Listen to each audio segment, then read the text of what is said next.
Hello, my name is Derek Bathgate and I am a currency/forex trader and have been for the past 3 to 4 years now, and I'm just trying to grow my online presence. Since this is my very first YouTube video, super exciting. Here I just want to talk about my experience throughout the past 3 to 4 years out of like all the mentorships that I have been in, because I have been in an awful lot. Mentorships, courses, discords, one-to-ones, YouTube videos, you name it, I've learned it. Things that I've found out that I don't really feel that you need to do in your trading. Fair enough, you can do whatever works for you, but from my experience, things like SMC, they talk a lot about POIs, demand, supply, flip, extreme, all of these areas that price needs to mitigate. The block, the POI, you map out the candle and it mitigates it. You cannot trade if price doesn't mitigate one of these POIs. But if you think about it, you think banks are really waiting to take and mitigate these certain POIs when there's liquidity above, that they'd be quite happy to take that and just continue higher. Because what I found out when I was trading like SMC, these POIs would sometimes get mitigated. Most of the times they don't. Price hovers above, takes out like liquidity above and takes off. So if you think about it, why do you really need to have POIs? Well, you don't really need to have POIs. You can trade solely market structure and liquidity, which is what I do. My current plan is trading market structure, break of structures, liquidity. For the H4 leg, I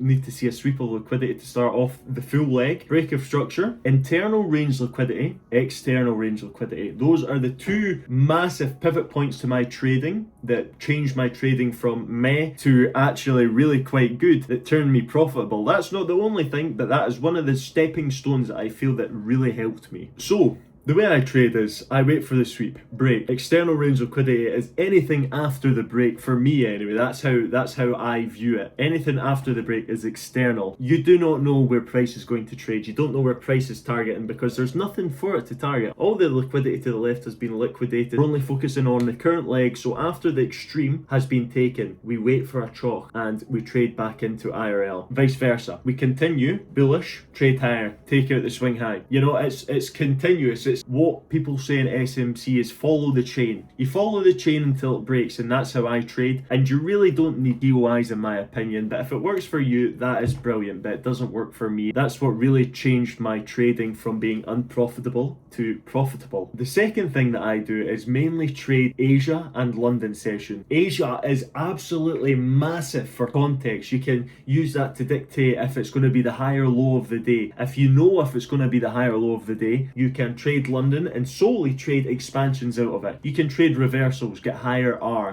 target around 5% per trade, but for continuation, so easy to catch. All you do is wait for Asia to sweep during its time zone, and then London expansion goes up, pull back down, 50%, enter. You're in a continuation trade. As easy as that. So what I found out was Asia is an absolute massive part into playing your trading, and you really need to add it to your playbook. And it's something that I'm going to be talking about further in my Discord. It's a free Discord. It's not a Discord I'm going to say you join it and then you need to pay for it when you actually get into it.